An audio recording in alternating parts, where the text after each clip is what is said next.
Nera mala kenyam ka nas diala kontin barwani lingwasame kanwero 90 channel anda manduni shan kwasi nyamle ya nung rice ni gwasame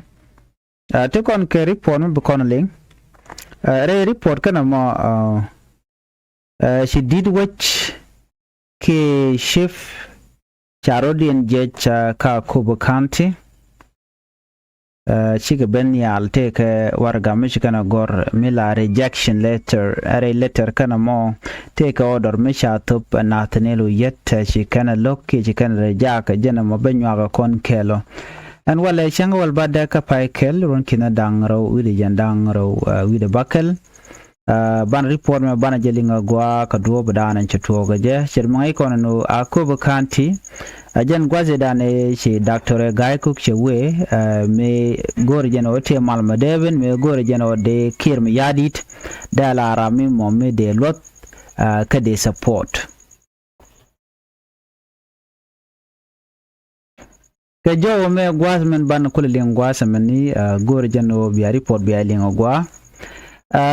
wa Akubu County Paramount Chief chicken appointment of Honorable John Yalul chikana lok chikana rejak chika John Yalul chikan logo no chaja appoint John Yalul jen Ramkel micha kwanya loda la county commissioner ka Akubu County chire ngai kondi ala no nishyang mi ger kumroda te la rana woike odor mala bine kwa dan tenyal shika kwa dan chiro da alka no bana be ka woje na tenelo yet so right now ko doren cha top cha Akubu County commissioner wen mi shal ka kwen ma kwa chala do jendere ben pin ka odor mi lat acting chairman ka commander in chief nudu shal ka me na tenelo yet perino Nathaniel yet perino jen order dana chetub gwase me chala do nene jeni gore jen wo bu wuri shalge kwen ma kwat bedil ben pin ne kan yam ne ke tugde ana shawdar mo che tub shegu jeno shina bu we won yam ano ke ram mo kwain ke Dr. Guy Cook ram kel ko kuma ker mi yadit so ko kuje mone shi kwen ma kwacha rang kicha de lut ko dara tere kuma kala kwel so nika gwade ne meje kon diala ngaje ne kwen ma kwaj me kwa ngeja kete kero ala tor chikon ne rale dan gurwe jeno chikwen ma kwaje ne shedete chedeben la kwer ko yo kwa ndar Guy Cook men me chinete kon te la dite wal kana kwarje spele ayo men me chiken wa telong awetin weja chi daga jene kule tekere de dan ishal ke which coach which take kur ko chagu jeno china rodi ende mo ke tare ko duomi mo de rega me de je solve kwaja amene me cha James Queen ma kwa cha ja palten me chi ngwana wo der chi kona nen chi James Queen ma kwa den chi ka len kana jen wo shal ka me Dr. Guy Cook den chi Dr. Guy Cook ngwada mo shuaje plan wo bawere wi ka ko ba shuaje plan ka shulet la tok me che we te che olat ka gwase dan chare jaga longo shuaje ko no chine gore wi ngwata mo ji spela ayo ko en territory me che otin dunga spela ayo but we dana we je gore jen wo ba spela ayo ba je wore jak ki ba je joira jen plan dan te kim ya di ten ke jen plan ne kana lat me chaje la tere ring mu che to don do de jok shwawin war shwaje book kuma kirma yadi bokaje ke helicopter na mo chulo ne ngwan chue jaga jajet ko shi Dr. Guy Cook wede re which ka kubo lude jok chelawo bna bigaliu guard men dong chwana book ke men shal ke gunship right now should me calling ni che jojeno cha acting chairman order cha je logo ne tin content re which in with me kana chine goro bawudu shal kamo John Yual baja kwany la county Akubu County commissioner right now an order mission no mono bajere jaglaro la janongo ko sen order be ne kwer midin mi sha kwany kwer money kwer mi lunu jeno enemy chalaro special guy tam na korin tam en order chalaro de je dealing neten content wana mo chicken order chicken de defy chicken de look they can accept nije mi chala no rama me ala kuar de kan nong naje James Queen ma kwaje we chala ro woje bayane mi de je dil wuch ade kwer pai kwa ngwad me dere wi kwam ke odoran be ne ka kwer honorable John Yualu le jaram dan de kwer ka ko shara me dan me ko la kwan charge we so right now every power taking at take ku me spilayo then order a very clear shimana chalat anatenelo yet eno bi John Yual bala kwer shit kamishikon dia langa jantame chayu chaja kef chapa ju chaja kef kuma SPLIO so tele dargai ku tele je power ka ku bukanti teni SPLIO antama Canadian contin take power but ke dien koni warga kula gor gwada me te kwa James Queen makwai tut ano kwaje James Queen makwai kwaje support alo ne don reaction na chala ko social media ga kwidien gwe ke jame kan dio je gul kan support ne kel mi yadi ka dar ke kwikana ko mi cha order mi bena jane kuma shi dun waj by the way alla county commissioner dun kuma mi kum jalar ne tie ka woike ba ka del wuj anyok en John honorable John Yual agadwech mi chanung de dil nokko beka tet kuma SPLIO so order mi chena me no baje rejak wachi chong chairman ngai kondiale ko ntam de nakur cheru de no de order me de je de kan chailat so order mi chena me chena milin ko na me gore je no baje dil lota netin kontin la ne SPLIO unless she akoba chete pin kuma SPLIO ajan rob dan de jere jaka je ko diene dialan paramount chief ne dial ci kan rejak kan ci ne gor en go ba kun ma kwaj baje so ajan dan to tam so let dan ci kan gor me kan gor natanelu yet ba natanelu yet ngoda kan respond kamana chalat ano cheri action wan che kan kan ko na ka kobo no yo kan diene no mele diene mo chi chung order me ben ka kwer ba je de lot ba enemy ana order be ga ba de lot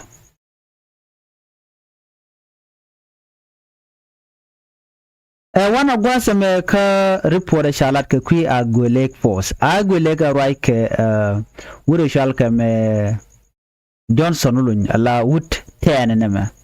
kana wacha nang dor chalke toj mo jen dor jane nang ken wini mi wukan jang wukan me ken wukan kap ano chenge cha linga no chi jang chi nyin karo die ne cho wal bakal cha kanak kala kare nang won chi re na kam ken kan jang wudo men tama cha je nyok mo ka jo order wacha we tong mi we shala Johnson ne ken din mi di we ka disam gwan ma ngai ken to korte bor so na me ne ri walat ken wona me kach mo agole force me with katuch a plan again just there's a plan there a plan again kaka so munyuno wuden ka bargazal kantat largaja dong they are trying to avoid no they got 10 they ko liu ka jongle maybe that is the case ko jen ta dan lat kene chajalat boni doctor kunye to ngai konen gara dol terima dan la roy ni siang me dan lan wala ka kude antama chele ben ko lele chonkel kan wore lele laro regime kirm yadi gerke baraina ke micho gor gwad me jena gwelek shamshur in bargazal minding his business away from war zone jene jang wo tarudin ka kor jane ke jen mananga ka jen bargazala ne bar kigana dong plan ko ba nyom nanga kor ko mu ga tiam then what will happen but ga tene ba kana wankur so right now we mean that tet ka gwaza bene bika we mu kan chicken mirtana korme ko korme just feel like they have nothing to lose kan ganate mo already tigre koru ne de buga ne shankare ne ale buga ke everything all the every weapon a kirme yadit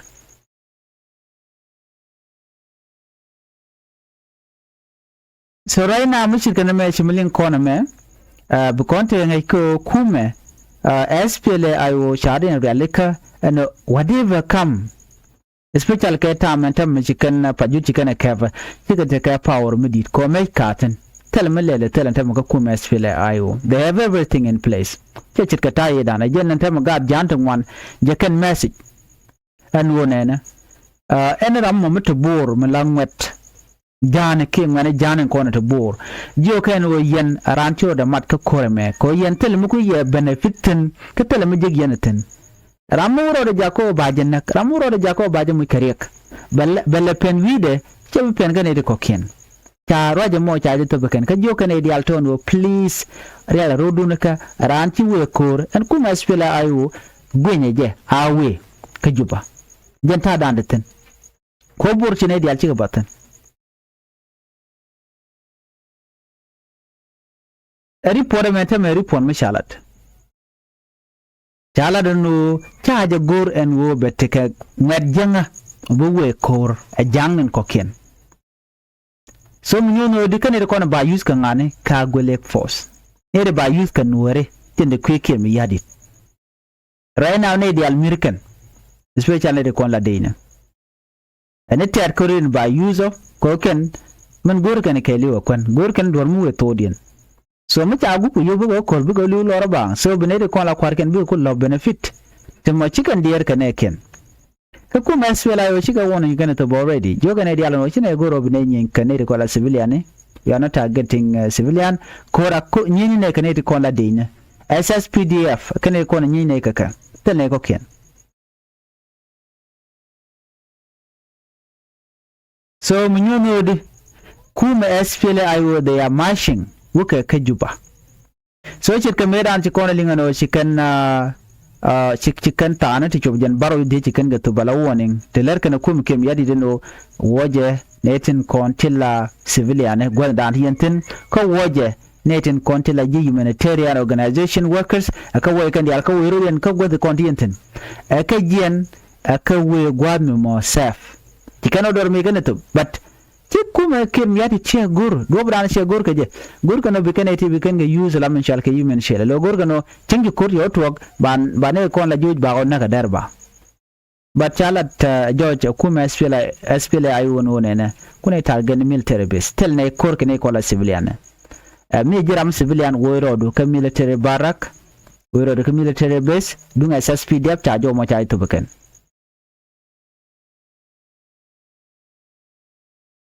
men tin jene termen ci kon diala ngaje no doro shalka mo paju chake boro right now a direct bor wona na bor de je siawo doro shalat bone a shajeling bone Simon Gado jol dene SPLA ayo kan SPLA ayo anda dakham char kan SPLA ayo wonte ke mente general Simon Gado jol tendene ka congratulate ke dia join military force and ana jikana lat ko bikan pajud bikan kef right now en kuje mem we ka jongle ya ka panal special panal ngoda bad jongle jeni ko ne no we ko daga gwada do dien met nere ko kenen kuje meeting te kesen ko tora ko sin ko tora shirma ngai ko ne nere ti chare realeka SPLA ayo kan yal tiga ka coordination de kon general Simon Gado del kula congratulate ko di cheno ko no biga mat kene force ten ko ken chengna men kana ka address ka information dana chatup ka mishal ka me radio ta mazu chelan mu gwana jen chelat jen chaji tich chati jenu wedi keje dielu yana kirmi yadit wede kelado no en medane chene tan ko ne kirmi yadit che jiak meji gana tan kirmi yadit che jiak kuje mo ba tan mu do dien so ko kir jaram dana longmal ka jodan chala san Gado jol be korbe dileten ka gwada danan bene goro bene mak bala ni juba jen juba jor yoktino ko jen gwada dan la central agente power tetino agente dial tegetino no general Simon Gado jolli kir ko jen longmalo bak we ne ka juba cike medan cine mal cine tan ka changaro ka pairo ronkin dangaro jen dangaro de dij chwa permission no ba de ba integrate ka kore chwonya jogo no ba kam deputy chief of staff no mo chune ya greeten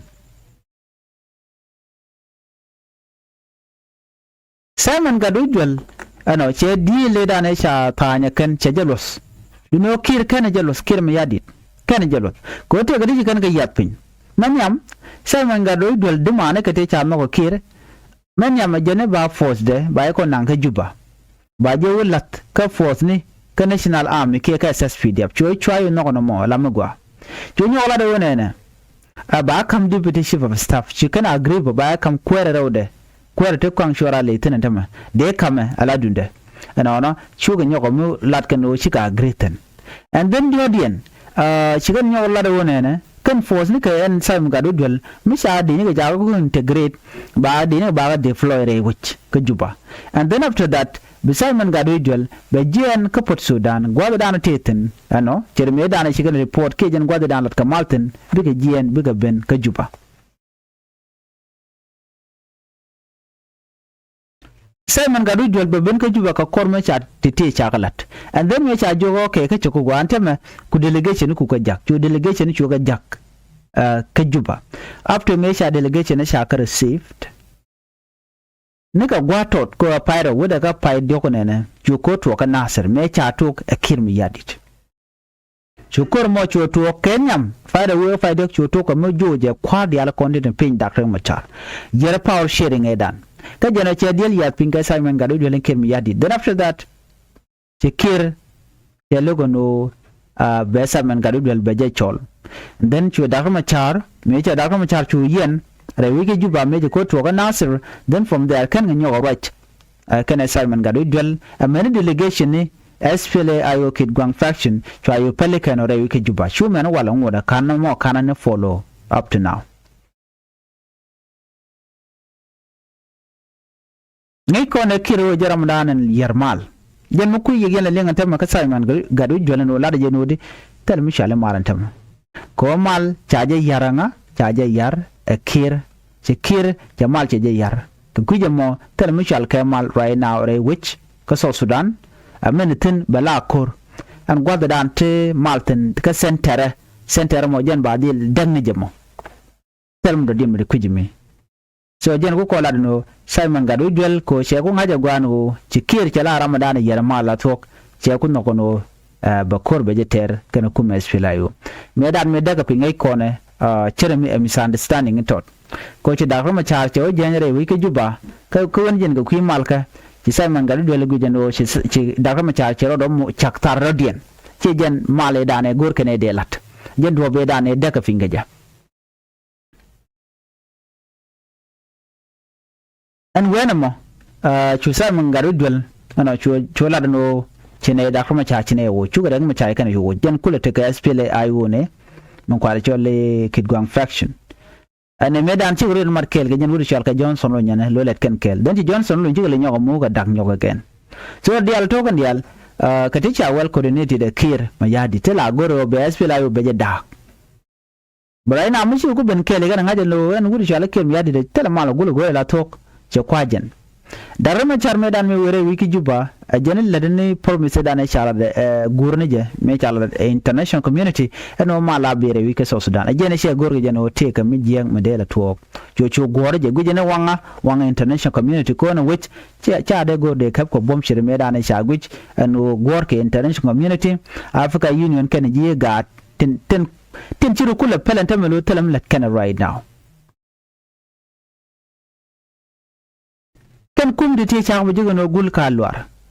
ban mo da bagwar keke so jem ku yala nen tama ajene kuna albet ke jeno chi international community chika interfere ke charen maten no bi malbeben ba ta me mal che go je ke kir je par shire ngada ne chalat me che ngaje no chi ko in kwar ke tiaka nen chu go be destroyed ke jan motive de mente ten won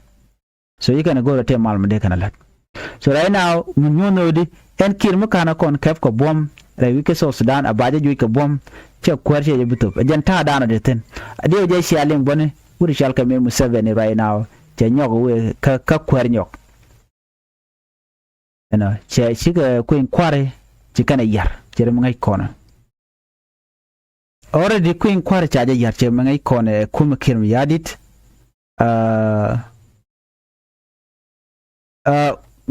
Museveni che mu nana shanen che kware ye jek chello kwar ka nyok